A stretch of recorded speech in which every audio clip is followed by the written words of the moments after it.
ফেসবুকে আমার সন্তানের ছবি পোস্ট করি, অনেকে নিষেধ করে, বলে এর মাধ্যমে নাকি নজর লাগতে পারে। আসলে কি নজর লাগে? এতে কি বাচ্চার ক্ষতি হতে পারে?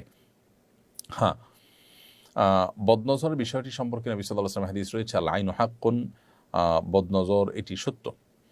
ফলে আপনি সন্তান, সুন্দর কোনো সন্তান, ফুটফুটে সন্তান, শিশু, বাচ্চা বা আপনার আকর্ষণীয় কোনো কিছুর যদি মানুষের সাথে শেয়ার করেন, বিশেষ করে বাচ্চাদের ক্ষেত্রে অনেক বেশি হয় বদনজর। মানুষের এই জাতীয় বিষয়ে বদনজর এটি সত্য। বদনজরের কীভাবে ক্ষতি হয় বা এটার টেকনোলজিটা কি, আল্লাহ তাআলা ভালো জানেন। যে একটা মানুষ রাক্ষসী নজরে যদি দেখে, যদি সে দেখে আপনার হিংসাত্মক নজর দেয়, তাহলে সেক্ষেত্রে এটাকে নজরে হাসেদ বলে, বদনজর বলে। এর ফলশ্রুতিতে ওই বাচ্চা অসুস্থ হতে পারে, ওই বাচ্চার রোগ লেগে থাকতে পারে। আপনি ক্ষেতের ফসল দেখে কেউ যদি রাক্ষসী নজরে দেখে, তাহলে বদনজর লাগতে পারে। এগুলো স্বাভাবিক একেবারে। এখন আপনি বলবেন যে প্রদর্শন, এই পৃথিবীতে অনেক কিছুই প্রদর্শন হতে থাকে, সবাই প্রদর্শন করে, কই তারা তো অনেক ভালো আছে। দেখুন, ভালো নেই, অনেকে অনেক দিক থেকে ক্ষতিগ্রস্ত। সেই ক্ষতির কারণ হয়তো এই বদনজর, কিন্তু তিনি হয়তো টেরও পাচ্ছেন না। তো কিভাবে এই বিষয়টা কাজ করে যে একজন রাক্ষসীর দৃষ্টিতে তাকালো আর আরেকজনের ক্ষতি হয়ে গেল, কিভাবে হতে পারে, এই বিষয়ে আল্লাহ রাব্বুল আলামিনের টেকনোলজি আমাদের বুঝে আসাটা আবশ্যক নয়। হতে পারে আমরা এটা বুঝি না।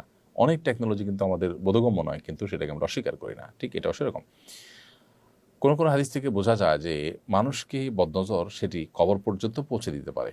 আর একটি ওঁট, আকর্ষণীয় একটি প্রাণী, সেটি যদি কারো বদনজরের কবলে পড়ে, তাহলে সেটিকে মৃত্যু পর্যন্ত নিয়ে যেতে পারে।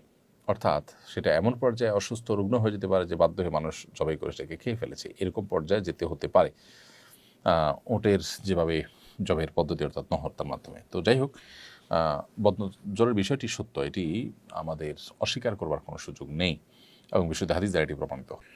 এম ফুয়াদ হোসেন লিখেছেন, বিভিন্ন বাহিনীর মসজিদগুলোতে দেখা যায় জুমার নামাজের সময় অফিসারদের জন্য সামনের জায়গা ফাঁকা রেখে বসা হয়। এরপর ইসলামের নির্দেশনা জানতে চাই। বিভিন্ন বাহিনীর মসজিদে এরকম দেখা যায়, আমিও জানি। আমি সে সমস্ত বাহিনীর কর্তা ব্যক্তিদেরকে বিনীতভাবে অনুরোধ করতে চাই, তারা যেন এই কালচারটা থেকে বেরিয়ে আসেন এবং এই যে একটা সংস্কৃতি তাদের মধ্যে আছে, সেটা যেন না থাকে। কারণ আসলে মসজিদের বাইরে নিশ্চয়ই তাদের চেইন অফ কমান্ড, তাদের যে অন্যান্য বিষয় সেগুলো তারা খেয়াল করবেন, কিন্তু মসজিদের মধ্যে আসলে এমনটি করা উচিত নয়। এখানে আল্লাহ সুবহানাহু ওয়া তাআলা সবার মধ্যে সকল প্রকার ভেদাভেদ তুলে দেওয়ার যে শিক্ষা এবং দীক্ষা, সেটি আমাদেরকে দিয়েছেন। নবী সাল্লাল্লাহু আলাইহি ওয়াসাল্লাম মসজিদে যখন ছিলেন, তিনি সেনার প্রধানের দায়িত্ব পালন করেছেন, কিন্তু সেখানে মসজিদে তিনি সকল মানুষকে সমানভাবে দাঁড়াবার অবারিত সুযোগ দিয়েছেন। হুজাইফা মিনা আপনি লিখেছেন, আমাদের মসজিদের বড় মাইকে আজানের পাশাপাশি জুমার বয়ান, খুতবা এবং আমাদের উচ্চস্বরে চলায় এই কাজটিকে আমরা খারাপ মনে হয়, এই জন্য কি আমার ঈমান নষ্ট হয়ে যাবে? না, আপনার ঈমান এই কারণে নষ্ট হবে না। কারণ আপনি এই শব্দ প্রয়োজন ছাড়া মানুষকে কষ্ট দেওয়া হতে পারে, সেরকম আপনি মনে করছেন। এই মনে করার কারণে ঈমান আপনার চলে যাবে না। বরং মসজিদের মাইকের ব্যবহার যারা করছেন, তারা সেটার ব্যাপারে সতর্ক থাকতে হবে যে এটি অন্যের বিরক্তির কারণ যেন না হয়।